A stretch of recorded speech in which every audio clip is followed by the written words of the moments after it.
Hi, I'm Marika Hahn. I'm a Creative Center hospital artist in residence. I teach watercolor painting and I love watercolor painting. Today I'm going to tell you about some supplies that you'll need to get started.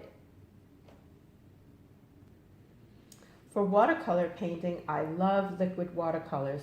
I'm not endorsing this brand. There are several brands of liquid watercolor. I also use Doc P.H. Martin's. The problem with those is they're in little tiny 1-ounce bottles and they're very expensive. These are very reasonable. They come in 8-ounce bottles, they come in 4-ounce bottles, and they also come in sets. The reason that I like them so much is they're very easy to use, and when I paint, I like to get a decent quantity, what I consider a decent quantity of paint. When you're using the pans, you have to do a lot of scrubbing to get any amount of color, and it's hard to get a consistent color if you're always scrubbing. These are pipettes. These are eyedroppers, but they also are pipettes, which here it is. Here's my pipette. The pipettes you have to get into an art store. It's very handy for transferring water rather than taking a brush and dipping it into water and then back and forth, back and forth. This is easy. You have no white with watercolor painting, so if you want a color lighter, the way that you get it is you dilute it. So you can see that I have a palette. This is a round palette. This has 10 wells plus the center. This has 6 wells. I recommend that whatever you're painting, you want to have several palettes because you don't want to have to stop painting just because you've used up all the space and you have to clean out the palette area to add some more paint. I'm showing you myself painting because I want you to see how wet I like to use the brush and the paper. If I was doing this amount of water on 90-pound paper, the paper would lift, the paper would buckle. A little scrap of paper that I always keep handy because it's nice to test your color. I use the same testing paper as the paper that I'm using because the color of the paper varies. And if you're really trying to get a certain color, it's always good to test on the paper that you're using. I have blue tape here. And the reason that I use blue tape is sometimes I like to get an edge, a straight edge. So I just put tape down and then I work out to the tape. And I'll show you what I mean. This blue tape you can get at a hardware store, just about anywhere.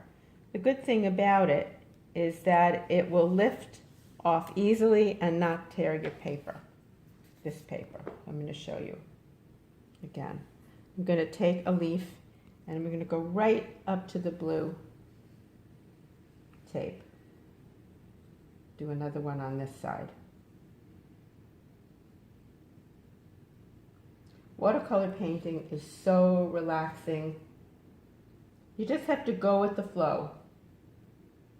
If it bleeds in a way that you didn't expect it, you just have to let it go. You have to work with it. Kind of a metaphor for life.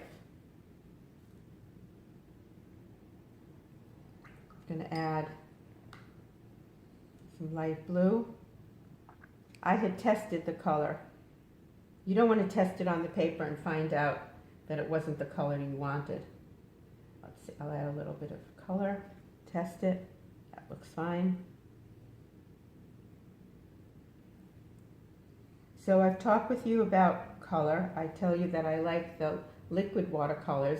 I have students that come into my classes using the tubes of watercolor paint. It isn't my preference, but they do fine with it. I don't have any problem with it. It's only the little pans of paint that I really don't like, and it's very hard to get a quantity of color by doing that. Right now, I'll show you my Princeton brush, which is a number 10. That is my favorite brush. I use it for just about everything. A number 4 is a good number to have. You really don't need a lot of brushes. And sets of brushes, I've never found a set that has really beautiful brushes.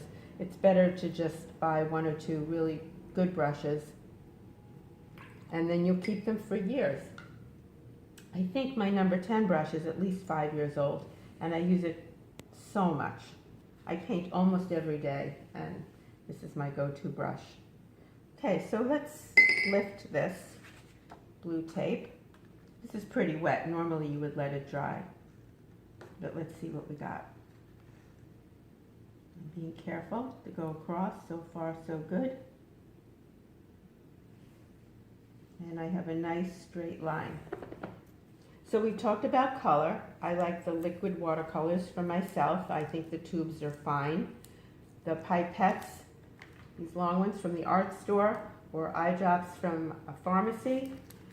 The brushes, again, these are Princeton brushes. It can be any brush, but it should be a watercolor brush.